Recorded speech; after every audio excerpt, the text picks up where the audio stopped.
All right, guys, welcome back to Mark Anthony's Music Picks. Today we're doing episode 2 of From the Booth, and I have a longtime friend with me today, Ryan Bauer. Ryan, thank you for joining. Thanks, Mark. How you doing? Doing great, man. So I wanted to bring you on here because you and I have been friends for a long time, although it's been mostly an internet cyber friendship. We have met a few times, but we have one thing in common, which is all of these records and this crazy passion for buying records and collecting all this music. So I thought, who better to bring on this channel than you? Thank you. Yeah, if anybody exceeds my my craziness and my OCD with record collecting, it might be you. I'm not sure. Maybe. I slowed down a little bit ever since my daughter's been born, but when she was first born in 2016, I didn't really buy records that much at all for the first year. But since then, I picked it up, but nowhere near like I used to. That's for sure. So I still buy about 5 to 6 a month, maybe. Unless stuff really gets good, you know. Yeah, I've heard other parents say that as soon as, like, other record collectors that became parents, they'll say, as soon as I had a kid, you know, my priorities shifted around and I had to tone it down a little bit. I think it was priorities, but also I think I still would look every day, or for the most part every couple of days, on like Juno and stuff, and I just didn't like a lot of stuff too. Yeah. So anything that I missed in that period when she was first born, I went back and would buy. So I don't think I really missed that much, to be honest with you. Yeah, you retroactively went back and picked them up later. Yeah, that's funny. I actually went through a period in 2014 where I was like, am I addicted to this vinyl thing? Should I stop it? So I stopped it for like 6 months, and then just like you did, it just came back and I was like, oh, that's too good. Like I can't leave that alone. And then, you know, I realized that this is something that's actually ingrained in me, and it's who I am. The past 2 years, I definitely picked it up more so than, you know, a lot faster than I was doing it for a while. Yeah. But it's definitely calmed down to the peak of like early 2000s to like 2013 or 14. Because even when, like I always tell you, when the vinyl died for a while, up until like 2008 to 2012 era, I was still buying like crazy. I was spending probably $100, $200 a month. Yeah. Give or take, easily. Yeah, I think I looked at it and I'm spending about $200 to $250 a month on average. Some months are slower. Yeah. But you know, with some of these like special releases that are coming out and you can only get them from overseas, it's tough because you're paying a lot for shipping these days. And it's just ridiculous. Yeah, it's like you can only get it from Europe, and if you get it from Europe, it's 30 euros, and it's like, man, that's for one record. I think the other day I looked at something to buy and I passed on it because they wanted like $38 to ship for 2 records. I was like, no, I'm not doing that. I'm sorry. Exactly. It wasn't anything if it was something I really liked, I would do it. But it was just something I was like, okay, it's not bad, pretty good, but no way, not $38 for a double pack. This is ridiculous. That's true, and you've talked about double packs before in our conversations. You have kind of like a more reasonable approach where if you only like one track on a double pack, you won't buy it, right? No. And I'm kind of a sucker for that. Like I'm like, well, that's the only way I can get it. I'm gonna bite the bullet on it and hope the rest is good. And you just nix it, right? Unless it's like a track that I love, I would do it maybe. But for the most part, pass 99% of the time. Yeah, it's just not worth it. Especially nowadays. It's not like I could buy a double pack 15, 20 years ago for, what were they, like $12.99, I think, maybe $14.99. Now they're like $24, $27.99 plus shipping now because you can't get the majority of stuff in the States. So there's no point. And not even stopping at 27. I've seen them in the low 30s on Juno. There was something I saw recently. It was like $34.99. I'm like, and it was a double pack, of course, but it was like a double pack of like 8 tracks or 6 tracks. It was more like an EP kind of thing. I was like, no. Yeah. So you were born and kind of raised in Jersey. You live in Long Island now. Yeah. And from what you've told me, you have been DJing since sometime in the 90s. Can you tell me how you got started? Did you have a mentor, or like how did you initially get sucked into it? Not per se a mentor, but I got into it because I loved freestyle music when I got into music around 12, 11-ish. Started buying cassette singles. But then I learned that a lot of these freestyle tracks aren't released on cassette, and forget about CD single back then for the most part. That was irrelevant, you know. So I learned that a lot of places I would go to had 12-inch. And I didn't have a record player at my house, but my brother did. So I remember I used to go to his room and rip them on cassette. And then if I went to like the mall to buy them, or I learned down the road, I could order from mail order through one of the record labels was Metropolitan Records in Newark, New Jersey, which is a freestyle label. I used to order like 3 or 4 at a time. They come in the mail. And maybe fast forward, that might have been like 1989-ish or so. Fast forward a year or so later, a friend of mine was having like a party for him or his sister or something. And these guys were spinning records on Technique 1200s. And I knew what Technique 1200s were and stuff, because my brother in the 80s was into hip hop and scratching and stuff, but you know, he didn't have turntables like 1200s or anything. So I said to my friend, you know, they're playing freestyle, they're playing like hip house and stuff. I was like, I got records at home and I want to do this. So then he bought like some junk tables. I don't even remember what they must have been like some junk Gemini or something. Some off-brand? Yeah, they were like belt driven or something. They weren't even direct drive. And so we messed around on them, which was absolutely impossible to mix on basically. And then for Christmas, I believe it was, probably when I was like a freshman or eighth grade in middle school or high school, freshman year, I got myself a pair of Gemini 1800 turntables, which were direct drive, but instead of having like the magnet, it had like a rubber brake. So you actually wore like an eraser underneath the platter, like really cheap, but it worked. You could actually mix on them pretty good. And they were just like a knockoff. They were expensive at the time. No, they were like $250. So that was your poor man's 1200 back then. And so you started beat matching freestyle records. I don't have a lot of freestyle, although I love that genre. Like, were you trying to just play them into each other sensibly, or mix? At first, I was just trying to mess around, just blending it, going through like instrumentals or dropping like a reprise over it to do it, mixing in, no beats, because 3/4, 90% of the time I couldn't match the beats properly. And I didn't know how to count a 4/4, how to bring it in properly back then and stuff like that. Yeah. So fast forward like another year or two, not even, I met this guy named Dave Lala, who he's a producer and stuff. And he said to me, how do you match your beats? I'm like, well, I'm trying. I'm not really doing it per se. I'm doing it once in a while. And he basically showed me the proper way how to do it. And ever since then, it's been, you know, pretty simple. Yeah, you caught on to it. Yeah.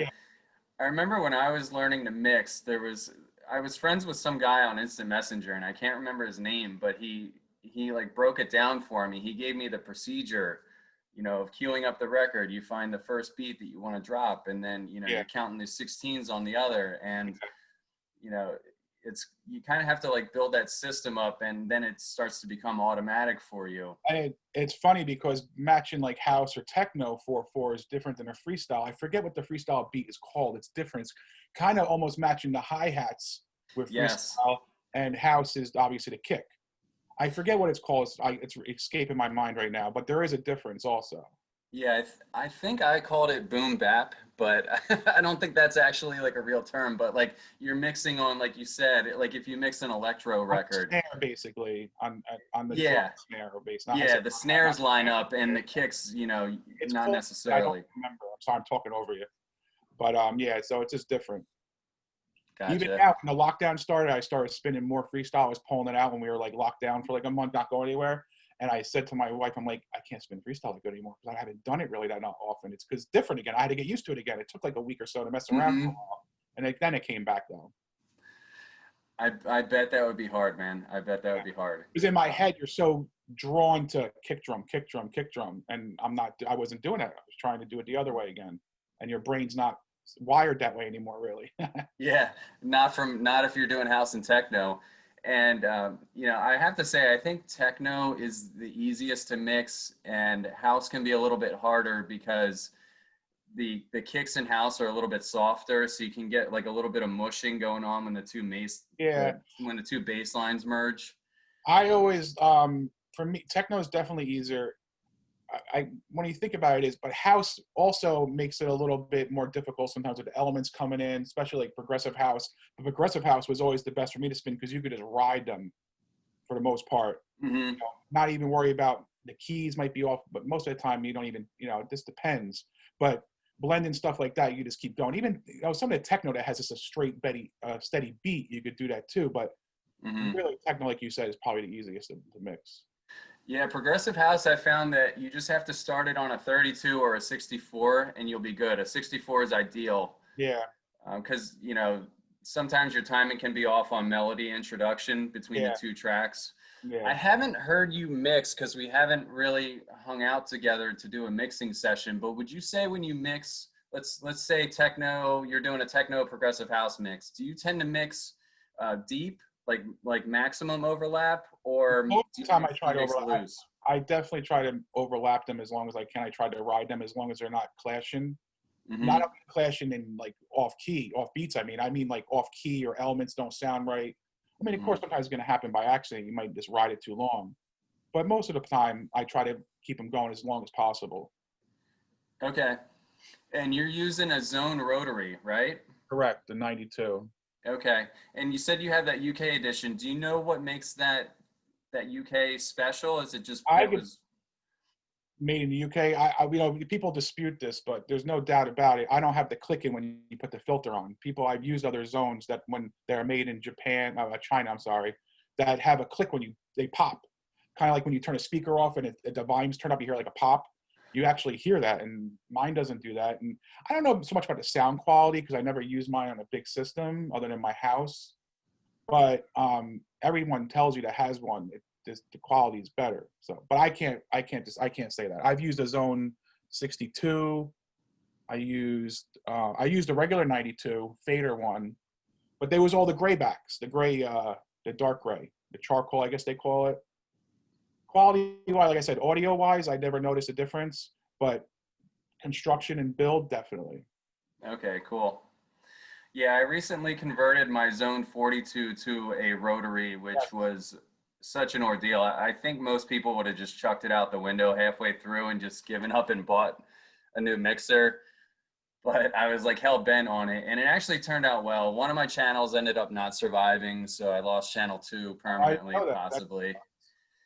But everything turned out great except for you have this exponential curve on the 42. So like the first half of the slider's channel, if you divide the like how it travels, the first half does almost nothing. It's very parabolic. And then when you get to the upper half, you can actually start to hear the record, which to me is like borderline pointless. Like, you're just asking me to move that fader, and it's not accomplishing anything. So that same behavior translated over into the rotary. So if you watch one of my YouTube mixes, you'll see that I spin the knob up to 40% as my starting point, because I know that I can't hear it in the mix, nor will anybody else in the recording. So it's just kind of like this flaw, but otherwise it turned out pretty well. I know exactly what you're talking about because I guess it's about 12, 13 years ago, I was in between mixes before I got my Zone 92. I had bought on eBay a Pioneer DGM 3000 because I wanted a 19-inch rack mixer. Because prior to that, I had a Vestex PMC 25 rotary. And then I had a Rain 20, was it 15 or 6? What's the new one? The 16 is the new one? Whatever it was, the original Rain from the early 2000s, whatever. The main club ones from New York City. But when I had the Pioneer, I bought the rotary kit also for like $50, $100, which I heard is like super expensive now.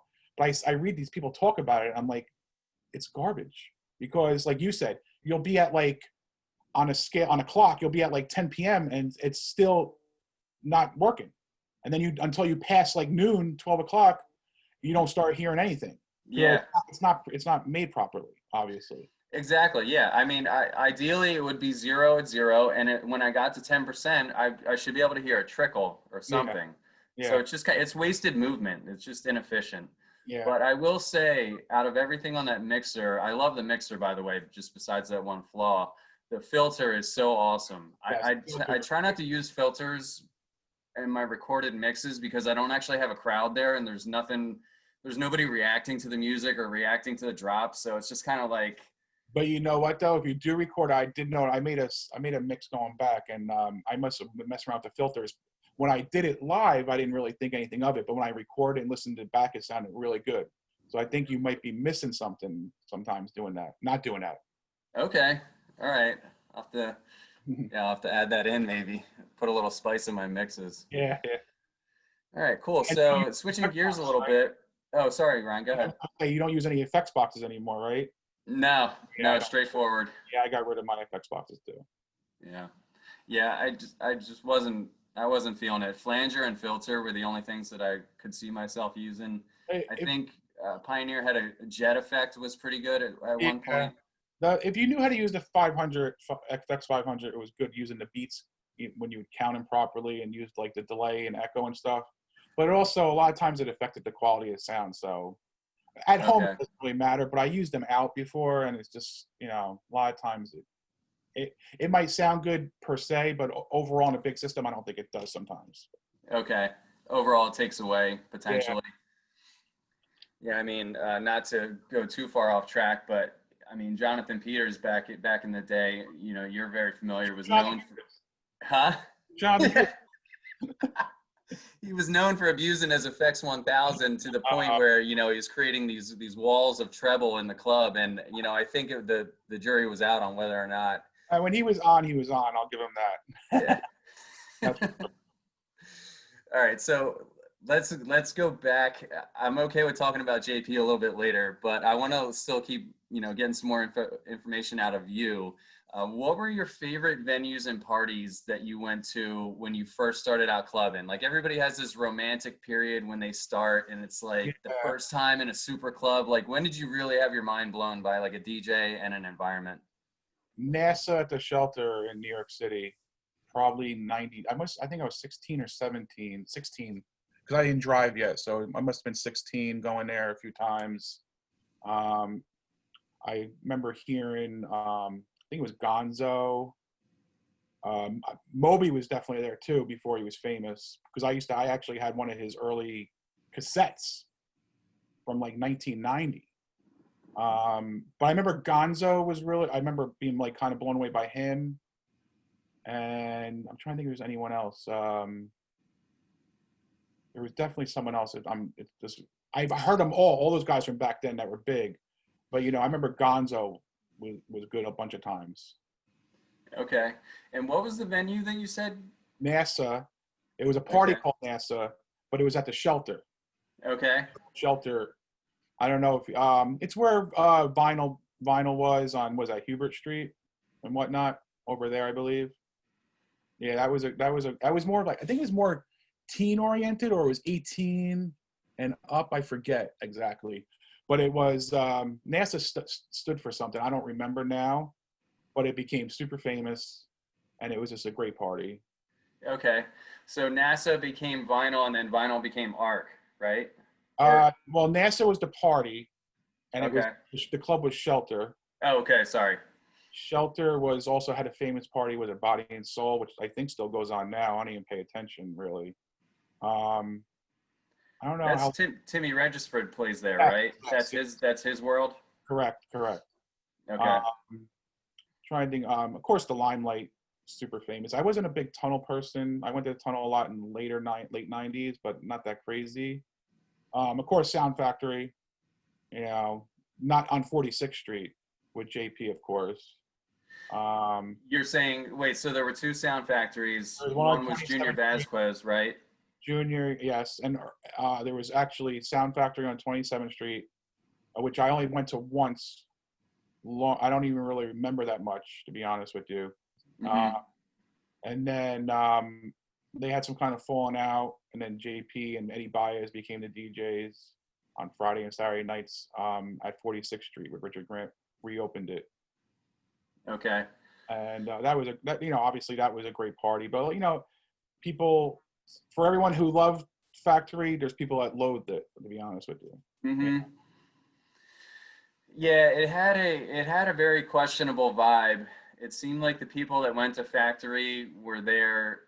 It drew this like narcissistic crowd, like extreme narcissism, or it made people at least appear as if they were narcissistic. It was a great family there for a while, from like the early on 97-ish till about 2000-ish was really great. I, pretty much knew, like, we all had like a family of everyone meeting together from everywhere: Brooklyn, Staten Island, Queens, Manhattan, New Jersey, everywhere. But like you said, it was cliquish too, but it was a family, and the vibe there didn't touch a lot of other places I've been to around here. I definitely had some great nights, but there were other nights I was just like, wow, I got to go home soon. I look at my phone or watch or whatever, and it'd be like 8 o'clock in the morning. I'm like, I usually would hang out till like 10, 11. I'm like, I got to go. I don't feel like listening to pots and pans all night. Yeah, that was the crazy thing about Factory. The time that I went once for Love and Lottie on a Friday night, which was like kind of cool, but amateur night. Yeah, it was. And then my second time back there was for the Classics 2002 party, the one that they made the CD after. They did two of them. They redid it. The one was like in November in 2002, and then I think they redid it. I don't know if it was licensing reasons or whatnot. The first Classic night, is that what you're referring to? Yeah, the first one. That was a great one. Okay, you were there for that? Yeah, I was there from like 1 o'clock in the morning till about 2 o'clock in the afternoon. Okay. So I went with a bunch of friends that weren't clubbers but wanted to go, which was ultimately a mistake. But I remember I was impressed, man. I got there, I walked in, the staff was nice to me. I had other experiences at Sound Factory where they like pretty much crapped on me at the door in different ways, or I didn't get in. But I got in, and the thing that was remarkable about it was how much everybody in that club knew about the music. Like, I'm standing at the coat check, and these two girls are like, "Oh, he's playing DeBella Morgan." Yeah. Come on, like, and they were like, "Come on, we got to go upstairs." Yeah. Like he's playing it, and it was like, you don't get that in Philly. Like, nobody was like knew that this track was coming in just by the intro and like grabbed their friend by the arm and like pulled them up to the main floor to enjoy that together. It was like this whole like unity thing. And I remember we got there like too early. We got there like right when the doors open at midnight, like amateurs. Like, we didn't know what we were doing. We did it on purpose that night because we wanted to hear all the classics, because I know he'd play like random stuff you wouldn't really hear peak time or even early in the morning after hours. Yeah, and he was dropping great classics right from the get. Yeah, he played. And I remember looking across the main floor. You would come down the stairs. It was like one stair pointed like this way, and then the other went this way, and then you were down on the main floor. And I was standing there just like surveying the scene, and I look across the dance floor, and this guy had jumped up and grabbed onto one of the I-beams, like over one of the bass bins, and like pulled his feet up and was like swinging on it like a monkey, and all his friends were like crowded around him cheering him on. And I was like, these people are insane. Like, it was just like stuff that you just didn't see going out clubbing in Philly. And it was like, whoa, this is like, I've been in the little leagues all my life. Like, this is like, it felt like I was at the World Series of clubbing. I went to some Philly clubs a couple times. I went to Egypt and Shampoo, I remember, because we went to one of my friends DJ'd there. I don't remember which one it was. I think it was Egypt. And he's opened up for Plasmic Honey, I believe, or might have been Robbie Tronco, or they were both there. I don't remember. And I remember when he spun, it was like dead. And then it did fill up a little bit, though. I think it was like a Friday night, because we went like last minute to go support him, But it wasn't that bad. It had like a little bit of a New York City vibe, like the crowd and stuff, Wasn't that bad. It did. Egypt and Shampoo were the two mainstays, and they were where Egypt was my first clubbing experience ever. Yeah. I loved it. But back then, like, I didn't even know what house music was.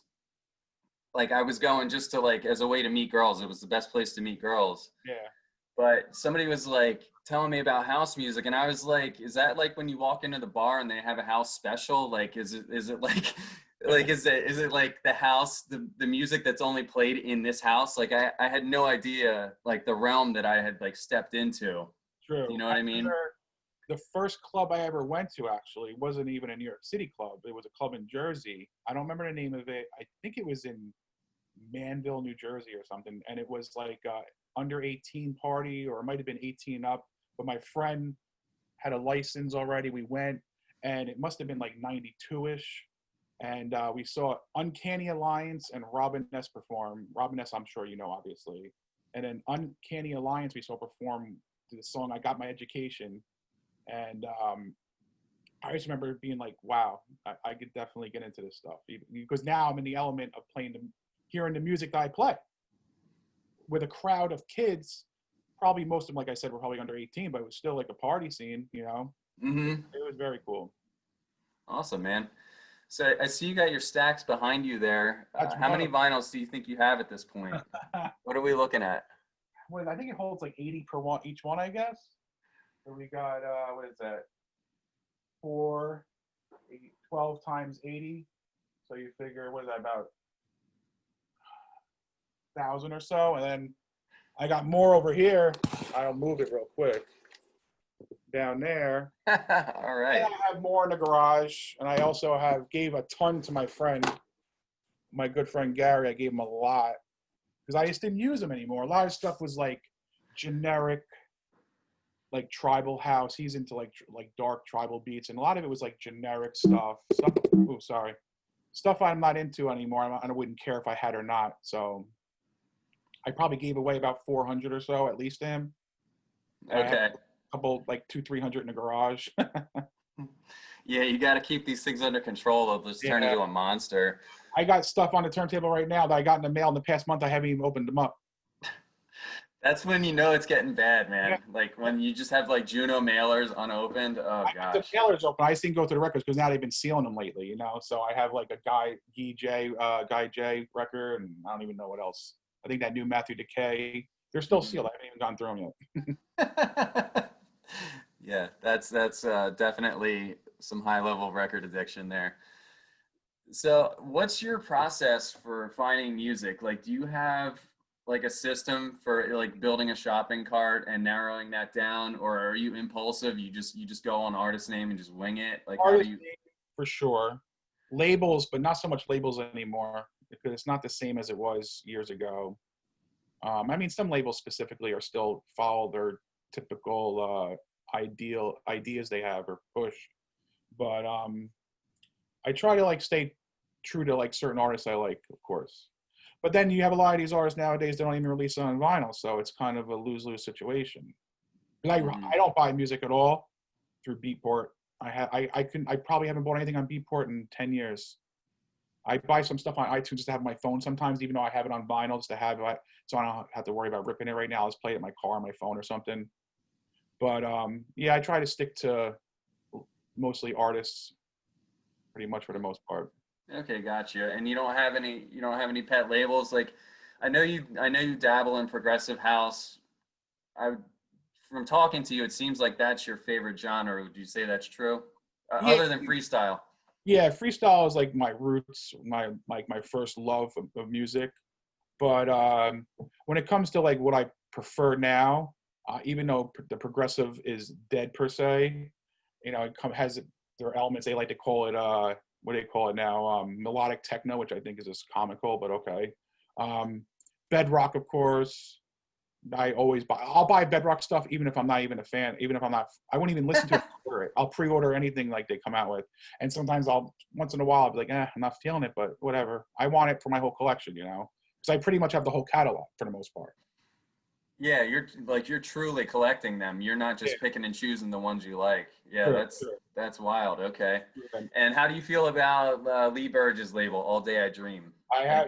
I like them, but sometimes they get a little off, like a little too dreamy, I guess you could say, a little too spacey. I'm just like, I like some of it. For everything that they release, there's half of it I'm not crazy about, to be honest with you.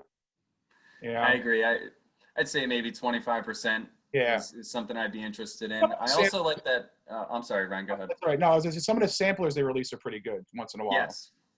Yeah, because it's mixing across artists.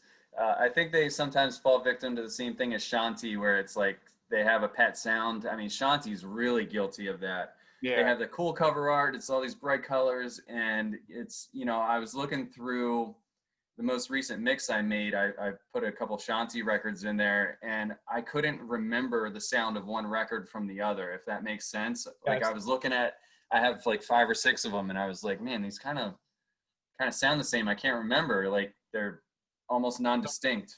my wife always jokes at me, and my friends are always like, "You're like Rain Man," because I'm better at maybe not knowing the name of the song, but I'm like, yeah, the jacket looks like this, and it says this on it, and that's what track you're looking for. And they're like, "How do you know that?" I'm like, "I'm better off knowing the labels and stuff and the jackets than it is per se the artist or or the remixer or whatever." It's funny. Yeah, because you need to be able to spot it in a dark room. Yep.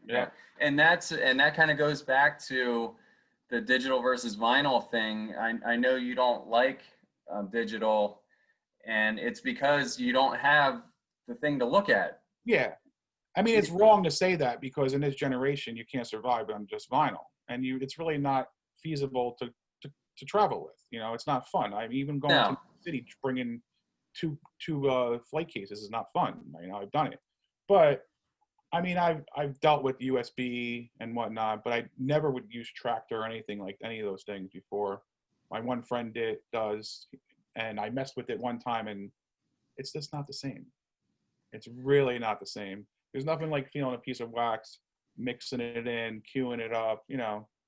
Just that. You know what it is? I guess I'm jaded because I'm old school. I guess. And now if I was in the professional world still DJing, I wouldn't survive. Obviously, I'd have to transition. Yeah, we're purists and idealists, and we're able to do that because we're not gigging out all the time. Yeah. If I was gigging once a month, there's no way I'd be hauling records, unless somehow that became my shtick, that I was known for only playing records. But the problem is that the venues don't accommodate it. They're setting up bass bins right under the tables, and it's knocking the needle out of the groove. You're getting feedback loops. There's a million ways that you might not even work. Yeah. I've had people say, "I just got my tables tested. You can trust them. Come to my gig. I play my first record. It sounds like garbage, and I'm running out to my car 2 blocks away to grab my emergency turntable that I brought because I knew this was going to happen." You know what I mean? It's very frustrating. So almost, with this COVID thing, it's almost been a blessing that I discovered that I can record these mixes in my apartment. It's given me a new outlet, because otherwise I would have nothing. Yeah. Right now. It's true. I wanted to ask you about the time slots that you're seeing in the new DJ world that we're in. How do you feel about the 1 hour DJ set, Ryan? Tell us. It's absolutely comical. How can you even get going in 1 hour? It takes me at least an hour to get into a groove and start feeling it. How these guys, I think it's just a money grab, to be honest with you. And even 90 minutes is ridiculous. 2 hours is ridiculous. 2 hours would be the max that I could maybe accept, but anything less than that is absolutely comical. Yeah, it takes time, like you said, to get comfortable with the monitor, to feel your mixes, and to just for your nerves. If you are nervous when you start, I'm usually nervous. What's that? Got nervous. Every time I spun, I got nervous before, regardless if it was in front of friends or a party, always. Same here. And it's because you care, ultimately. Absolutely. It's because you care. So, last question. You have a daughter, Haley. Mm-hmm. You sent me videos of her dancing around. Do you think that you're going to try to immerse her into the scene or get her exposure to it and see if it catches on for her? I wouldn't push it down her throat, of course. I wouldn't want to be a parent like that. But she's been drawn to it since even before she was walking. And I let her mess around with it now. Like, she'll mess around with the filter on my mixer. She likes to hit start and stop. And she became obsessed with 2 songs, still to this day, going on 2, maybe it's even 3 years now. Asks all the time to play, which is really funny. She asked for, Sosa the Wave by DJ Tosha remix. It's a popular song from 97-ish, I think. And then she asked for this freestyle song all the time also. Siobhan, Tell Me. Always wants to play them, and she doesn't get sick of them. It's really cute. That's awesome, man. Yeah. Really happy for you that you, I was really happy to see that you had a daughter a few years back. Yeah, she's a lot of fun. Yeah, that's great, man. All right, one bonus question. Go ahead. I've never heard a mix from you. I'm dying to hear it. Can you make a mix for my channel so I can share it with everybody? I got to do it. I you know what? I was supposed to do it going back when the lockdown started, and I didn't do it. Not on purpose. It's just, you just get busy doing other stuff, Yeah. I will do one, yes. Okay. All right. All right. Thank you. And thank you for joining, Ryan. And maybe we'll have you back on, you come up with some more topics to talk about for the next episode. But really appreciate you coming out today. Thanks for having me, Mark. I'll talk to you soon. All right. See you, Ryan. Bye.